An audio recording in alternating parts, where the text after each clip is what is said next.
आज आजच्या व्हिडिओमध्ये आपण बघणार आहोत इमर्जन्सी फंड. इमर्जन्सी फंड म्हणजे काय, की अचानक निधी किंवा आपत्कालीन पैसा असं म्हणतो. म्हणजे भविष्यात उद्भवलेला किंवा अचानक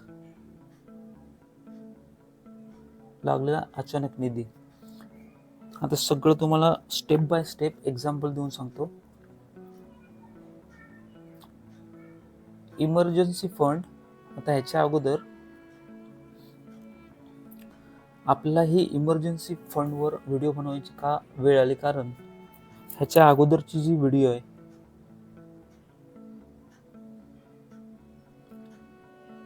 ह्याच्या अगोदरची जर तुम्ही व्हिडिओ बघितलीत तर त्याच्यामध्ये असं झालं की 1500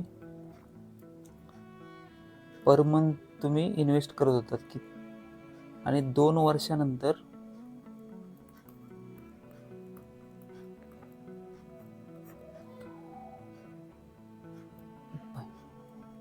पर मंथ तुम्ही 1500 इन्व्हेस्ट करत होतात. असं तुम्ही कंटिन्यू केलं 2 वर्षापर्यंत. पण ह्याच्या अगोदरची जर व्हिडिओ तुम्ही बघितली असाल तर त्याच्या शेवटी असं प्रॉब्लेम आला होता की गणेश जर 2 वर्ष कंटिन्यू करतोय आणि अचानक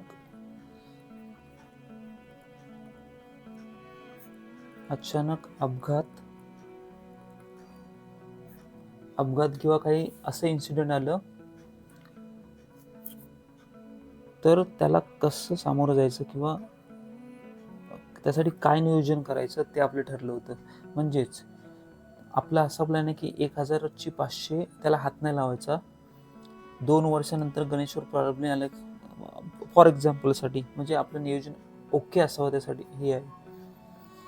जर हे अपघात आला मध्येच आणि त्यासाठी आपलं काय प्लॅन वगैरे काहीच नव्हतं, तर त्याच्यावर कसं नियोजन करायचं हे आपण आजच्या व्हिडिओत बघणार आहोत. आपत्कालीन पैसा म्हणजे काय, व्हॉट इज इमर्जन्सी. इंग्लिशमध्ये त्याला म्हणतात इमर्जन्सी फंड, मराठीत आपत्कालीन पैसा. आता आपत्कालीन पैसा म्हणजे एखादी भविष्यात अचानक घटना व्हायच्या आधी केलेली तयारी. म्हणजे फॉर एक्झाम्पल असं आहे की तुम्ही 1.5-2 वर्ष 1500 पर मंथ भरताय, पण अचानक 2 वर्षांनी काहीतरी अपघात किंवा काहीतरी फॉर एक्झाम्पल असं अचानक पैसे लागले, तर त्यासाठी आपल्याला काय नियोजन करायचं आहे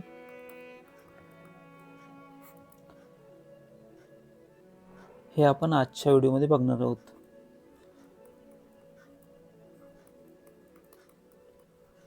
आजच्या व्हिडिओत हे बघणार आहोत. आता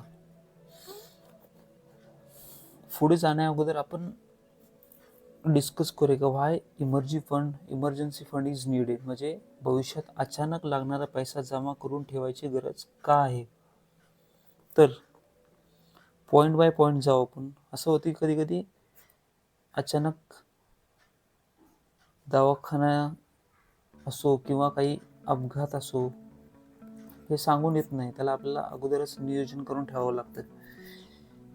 कधी येतं हे अपघात किंवा दवाखान्याचे काही इन्सिडेंट असतात, हे कधी येतं.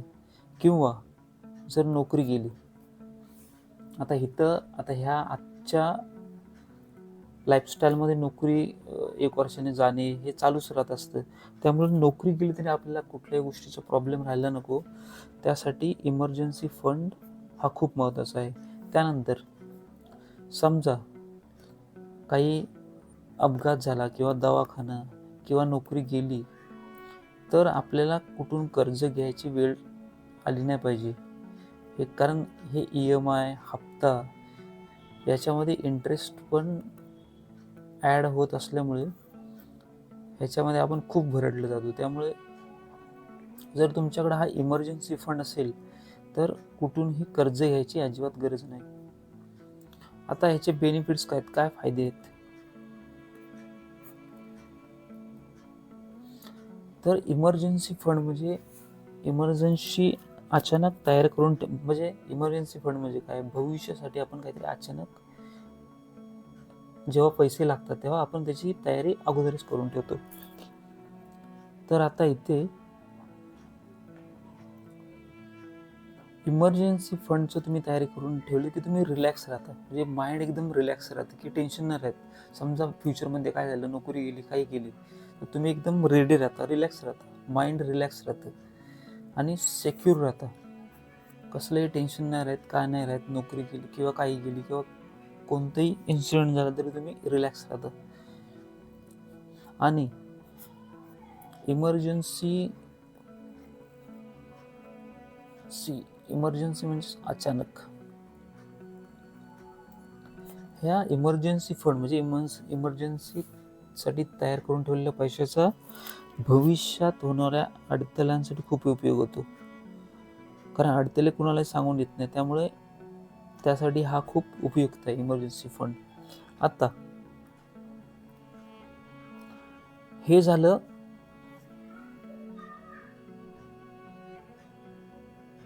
Emergency फंडचं benefits. आता मी तुम्हाला सगळं एक्सप्लेनमध्ये केलं, एकदा क्विक रिव्ह्यू करतो. तर इमर्जन्सी फंड म्हणजे भविष्यात होणाऱ्या अडचणींसाठी आधीच तयार करून ठेवणे. क्विक रिव्ह्यू करू आपण. म्हणजेच एखादा दवाखान्याचा प्रॉब्लेम आला, अपघात, नोकरी गेली, जर कर्ज असेल, तर अशा वेळी इमर्जन्सी फंड हा खूप उपयुक्त ठरतो. आणि जर तुम्ही पहिली, दुसरी, तिसरी व्हिडिओ बघितली असाल तर मी त्याच्यामध्ये हे मेन्शन केलं होतं. 1500 आपलं ठरलं होतं की 12,500 सॅलरी, 11,000 खर्च. मागच्या 1-2-3 व्हिडिओमध्ये सांगितलं होतं, तरी मी परत का रिपीट करतोय, कारण ते एकदम फिट बसायला. समजा 12,500 सॅलरी असेल तर 11,000 खर्च,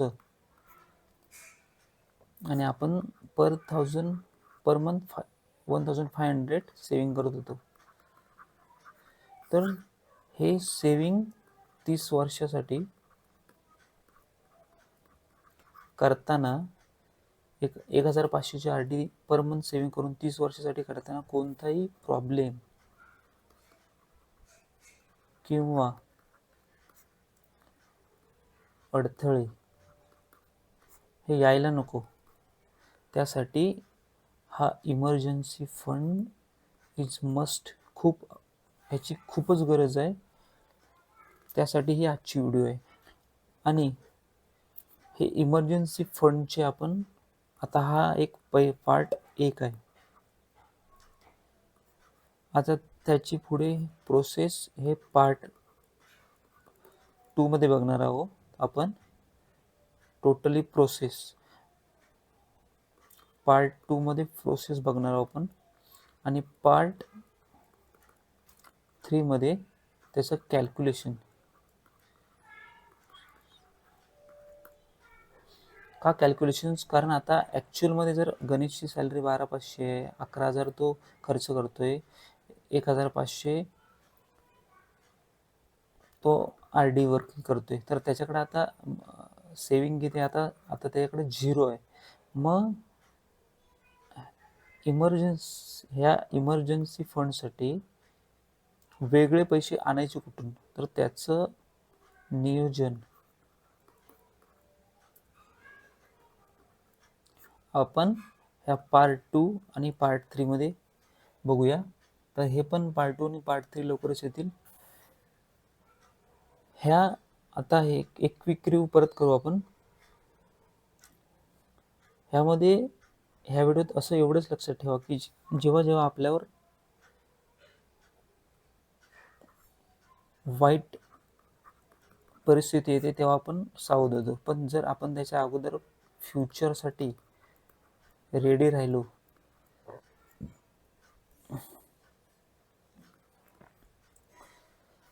तर जास्त प्रॉब्लेम येणार नाहीत. त्यासाठीच हा इमर्जन्सी फंड म्हणजेच अचानक तयार करून ठेवलेला पैसा खूप आवश्यक असतो. तर आय होप की ही व्हिडिओ तुम्हाला आवडली असेल.